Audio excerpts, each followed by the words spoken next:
Mesdames et messieurs, bonjour, bienvenue sur Liberty TV pour votre rendez-vous conso. J'ai le plaisir de retrouver, comme à chacun de nos rendez-vous, Monsieur Van der Kammen, le directeur général du CRIOC. Bonjour. Bonjour. Merci beaucoup d'être avec nous. Une fois de plus, nous avons reçu une question d'un de nos téléspectateurs et j'aimerais que vous y apportiez vos lumières. Je vous propose tout de suite de l'écouter. Est-ce qu'un hôtel 3 étoiles à l'étranger vaut un hôtel 3 étoiles en Belgique ? Voilà, alors concrètement, est-ce qu'il y a une législation au niveau des étoiles dans l'Union européenne ou même dans le monde ? Mais en fait, il y a des législations par pays, mais pas pour l'ensemble de l'Europe et pas pour l'ensemble du monde. Donc, quand vous allez en Slovaquie, vous pouvez vous retrouver dans un 3 étoiles, ce qui était le cas du téléspectateur, mais où on ne parle ni français, ni anglais, où on n'accepte pas les cartes de crédit. On a du mal à admettre que chez nous, un 3 étoiles ne répond pas à ce genre de choses. Ça va même plus loin. Si on prend la surface de la chambre, par exemple, en Belgique, la surface, c'est au minimum 12 mètres carrés. C'est pas très grand, mais la plus petite chambre doit faire 12 mètres carrés. En France, c'est 11,5 mètres carrés. On ne va pas ergoter pour si peu. Mais par exemple, en Slovaquie, on est à 8 mètres carrés. Alors donc finalement, on ne peut pas se fier aux étoiles, puisque c'est la référence dans tous les catalogues, mais vous dites que ça ne fait pas vraiment référence à quelque chose de concret. En fait, le gros problème des étoiles, c'est que c'est un critère important pour les consommateurs parce qu'ils peuvent comparer des hôtels entre eux, mais ils ne peuvent pas comparer un hôtel 3 étoiles en Belgique d'un hôtel 3 étoiles à l'étranger. Pourquoi? Parce que les surfaces ne sont pas les mêmes, les tailles des chambres, mais les services ne sont pas les mêmes. Ainsi, en Belgique, un 3 étoiles, on s'attend à ce qu'on parle plusieurs langues, on s'attend aussi à ce que la chambre ait une certaine surface, à ce qu'il y ait un certain nombre de services, comme le fait de pouvoir payer avec une carte de crédit, mais on ne va pas trouver nécessairement cet avantage à l'étranger. C'est là que ça pose pas mal de difficultés.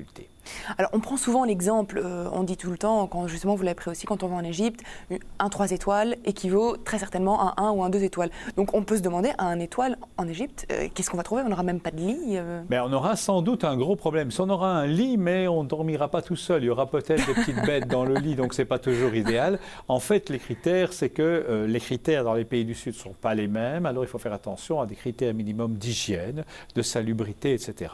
Qu'en Belgique, elles sont obligatoires de par la législation, ce n'est pas le cas dans certains pays hors Europe. Et en dehors de ces critères-là, il y a la qualité des services. Par exemple, il n'est pas rare de trouver des hôtels où il n'y a pas possibilité de se restaurer. Alors, si aux États-Unis, c'est une habitude, les motels n'offrent pas nécessairement à manger, mais tout à côté, il y a l'équivalent. En Belgique, on a du mal à imaginer qu'un hôtel 2 ou 3 étoiles n'offre pas au moins le petit déjeuner. Enfin, payant bien sûr, mais il doit être là.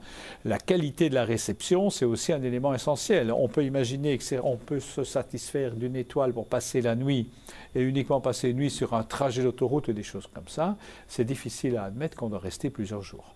Alors concrètement, comment peut-on savoir à quoi équivaut un 3 étoiles qu'on choisit dans un catalogue? Alors, l'intérêt, c'est de croiser les informations, ne pas se limiter au nombre d'étoiles, mais d'aller voir dans un catalogue les photos qui correspondent et puis le descriptif.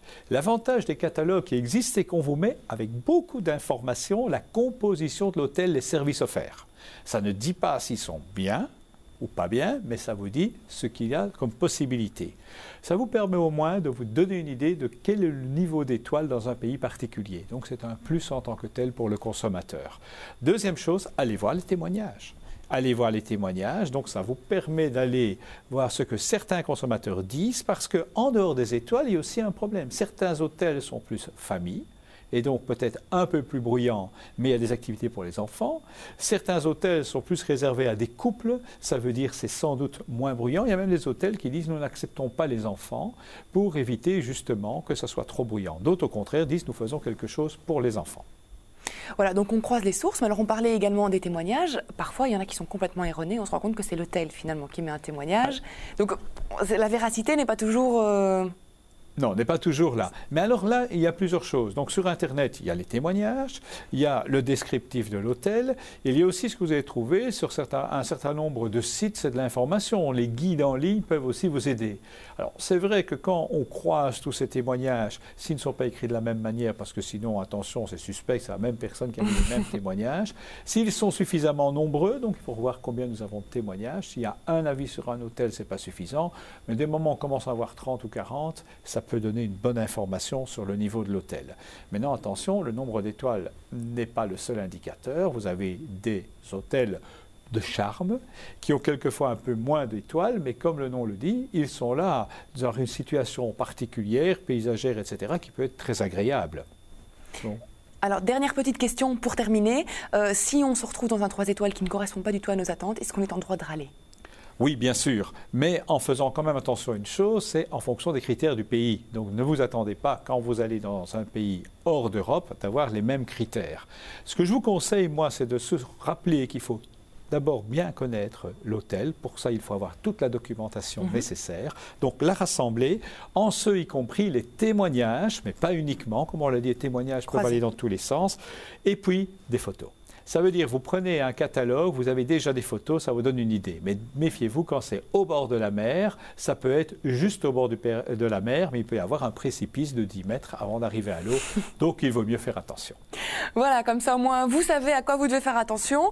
Il y a un site internet qui est très bien fait sur lequel on peut retrouver toutes les informations. C'est arnaque.be. Exactement, arnaqueavecS.be. Voilà, exactement. Merci beaucoup, Monsieur Van der Kamen.